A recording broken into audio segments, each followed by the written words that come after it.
Hi! So this is where I start my tribute for Freddy. Sabi ko nga sa inyo, for the whole month of May, wala tayong ibang pag-uusapan kundi si Freddy. So sa mga nauumay na dyan sa kaka-Freddy ko, pwede na kayong mag-unfollow. So today, ang pag-uusapan muna natin ay sino ba si Fred Aguilar behind the spotlight. And you know guys, this might sound weird because now that I'm here, parang biglang hindi ko na siya kilala. Parang biglang, sino nga ba siya? Sino nga ba siya ulit? Not because I didn't know him, ha? Siguro because he's no longer here. He's no longer here for me to experience him the way I used to. And maybe that's the hardest part. No, kasi I know him Kilalang-kilala ko siya bilang isang artist, bilang isang asawa, bilang isang tatay, bilang isang kaibigan. I know him as a person overall. Alam niyo, kung sabi nga nila, kung meron man dito sa mundong nakakakilala sa isang tao, hindi lang yun yung nanay, tatay, kapatid, kundi yung asawa. Kasi mas maraming part na nakikita yung asawa sa katauhan ng isang tao compared sa mga magulang mo, sa mga kapatid mo, sa mga kaibigan mo. Kaya today, I want to go back, hindi lang doon sa Freddy Aguilar na kilala ng marami, kundi doon sa Freddy Aguilar na nakilala ko bilang asawa niya. Kasi syempre, 'di ba, maraming nakakakilala sa kanya bilang isang Freddy Aguilar, nagpasikat ng kantang anak, or maraming kanta ang sumikat dahil sa kanya. Kung nakita niyo na si Freddy sa labas, na-meet niyo na siya, nakapagpa-picture na kayo sa kanya, 'di ba, meron siyang image na para siyang masyadong seryoso. Parang ang seryoso nung itsura niya. Pero alam nyo, napakalayo ni Freddy doon. Iba yung Freddy na nakikita namin sa bahay at iba yung Freddy na nakikita nyo sa labas. Kasi sa bahay, napakasimpleng tao lang niya. Alam nyo, makikita mo talaga sa kanya yung imahe ng isang tatay. Actually, maraming tumatawag sa kanya na tatay. Kasi nga, meron siya nung image ng pagiging isang tatay. Alam niyo, kitang-kita mo sa kanya yung pagiging isang tatay. Hindi lang dahil sa matanda na siya, ha. Ibang usapan niyo. Kasi alam niyo, sa bahay, mas simple lang siya kesa sa iniisip ng karamihan.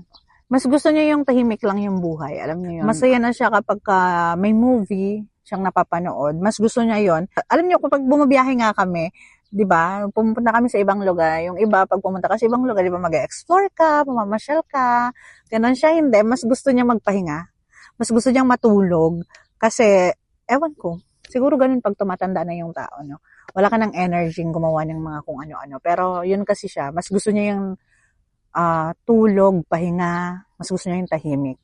Pero alam niyo, sa kabila ng lahat ng yon, na mas gusto niya yung tahimik, kalmado, walang ingay, ang lakas ng presensya niya. Alam niyo yung kapag nandyan siya, alam mo na nandyan siya.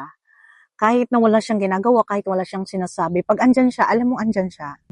At sa mga hindi nakakaalam, alam niyo ba na si Freddy, mabilis siya maiyak. Sobrang lambot ng puso niya. As in, mga konting bagay lang maiiyak siya. Pero yung pag-iyak niya naman is most... Sorry guys. Nakakatawa kasi yung usok pumunta sa akin. Puta, parang, anong sense nung bigla ko sinundo ni Freddy? Oo, yun nga, alam nyo. Yung sabi ko kanina, syempre maraming ang tingin sa kanya kasi 'di ba, parang ang tapang-tapang niya. Meron siyang look na may pagkasuplado siya, 'di ba? Hindi ko alam kung sa mga nakakita na sa kanya sa personal, napansin niyo yun, pero meron siyang look na may pagkasuplado siya. Pero hindi, alam niyo, napakalambot ng puso ni Freddy. Mukha lang siyang strong na hindi natitinag, pero napakalambot ng puso niya. Ang bilis-bilis niya umiyak, lalo na pagdating sa kalagayan ng ibang tao, sa nangyayari sa bansa natin. Alam niyo yun? Yun yung mga bagay na nakakapagpayak sa kanya. Na kabaliktaran naman kasi ako, dati meron akong masyado akong iyakin. Sabi nga nila, daktang papaya. Na minsan, nagiging kahinaan ko na siya kasi nga ang bilis ko umiyak. Konting bagay umiiyak ako. Meron pa nga dati, alam nyo, merong time na pag sobrang bigat ng mundo ko, like gusto ko lang umiyak. Alam nyo, ang dami kong dinadala, ang daming nangyayari, or merong mga taong gumagawa ng hindi maganda sa akin. Tapos umiiyak-iyak lang ako, di ba? Merong time na sobra yung iyak ko. Syempre, pag ganun yung pakiramdam mo, di ba, nag-expect ka ng comfort. And alam nyo, si Freddy, hindi niya ako kino-comfort that time. Instead na i-comfort niya ako, kinonfront niya pa ako, like, bakit ka umiiyak? anong nakasakit sa'yo, anong nangyari, saan part ka nasaktan. Tapos alam niyo, yung sa halip na gagaan yung pakiramdam ko, mas bumigat yung pakiramdam ko kasi kailangan kong bumalik doon sa nangyari or doon sa ginawa or sinabi ng tao. Alam niyo, wala, parang sumama lang lalo yung loob ko kasi hanap ko nga is comfort pero ang natanggap ko ay sermon. It took me so long bago ko na-realize na yung ginagawa niya pala is more on teaching me how to be strong. Kasi hindi habang buhay merong nandyan para i-comfort ka. Alam niyo, parang tinuturuan niya lang pala ako na harapin ko yung mga nangyayari sa buhay ko na masakit or nakakapagpaiyak sa akin. Na kailangan ko yung matutunang intindihin bakit nangyari, bakit ganito, saang part ako nasaktan, bakit ako nasaktan. Para, alam niyo, para next time mangyayari siya sa akin, hindi na iyak agad yung gagawin ko, kundi aalamin ko muna bakit nga ba ako nasasaktan. And honestly, alam niyo, marami akong bagay na kinasasama niyang loob dati kung bakit siya ganun towards me. Na ngayon ko lang din na-realize na lahat ng ginawa niya or ginagawa niya before is for me. Alam niyo yun, kasi dadating yung time na ganito, na lahat ng tinuro niya sa akin, i-apply ko sa buhay ko nang mag-isa na lang ako. And I'm sure marami sa atin ang may natutunan din sa kanya. Hindi lang through conversation, kundi through his music. Maraming aral na makukuha sa music niya. And let's try. Alam niyo, subukan natin na alalahanin siya ng may ngiti sa ating mga labi at saya kahit na minsan hindi maiwasan na malulungkot ka, maiiyak ka. Pero itry natin na maging masaya kapag naaalala natin siya. Lalong-lalo na ako kasi hindi naman nakakalungkot yung naging buhay niya eh. Naging masaya siya sa buhay niya, naging masaya siya sa music, naging masaya siya sa feeling ng pamilya niya, naging masaya siya sa feeling ko, naging masaya siya sa buong buhay niya. So, yeah, let's try to do that. And isabuhay natin yung mga lessons na nakuha natin sa kanya. And para sa mga tao nagsasabi sa akin na bakit lagi na lang Freddy? Freddy ka na lang ng Freddy. Parang ginagawa mo ng content si Ka Freddy. Alam nyo guys, kung tutuusin, kahit ako, ayoko din naman na lagi na lang akong Freddy ng Freddy. Kasi sino ba namang tao ang gustong nasasaktan araw-araw? Kaya lang, kahit anong pilit ko, hindi ko na siya maaalis dyan eh. Parte siya ng kwento ko eh. Parte siya ng buhay ko. Kalahati ng buhay ko sa kanya umikot. Kalahati ng pagkatao ko dahil sa kanya.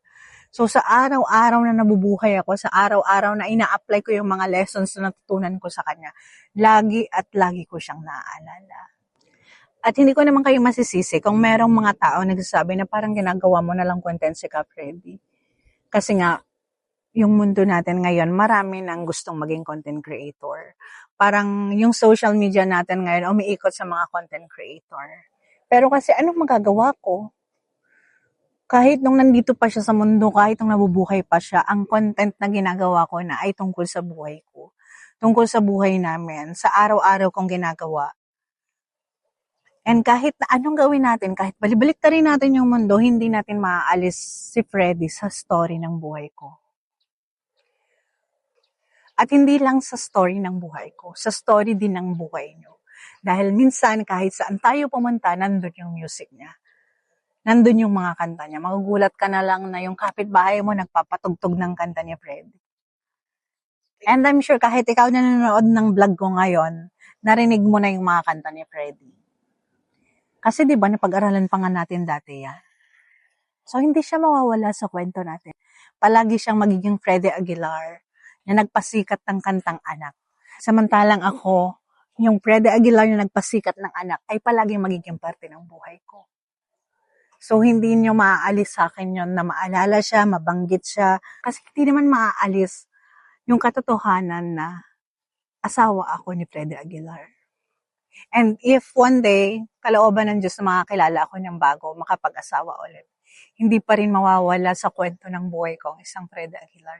Kaya kung nagsasawa ka na sa kaka-Freddy ko, sorry kasi bukas may kwento na naman ako. And this is how I will remember him today. One story at a time.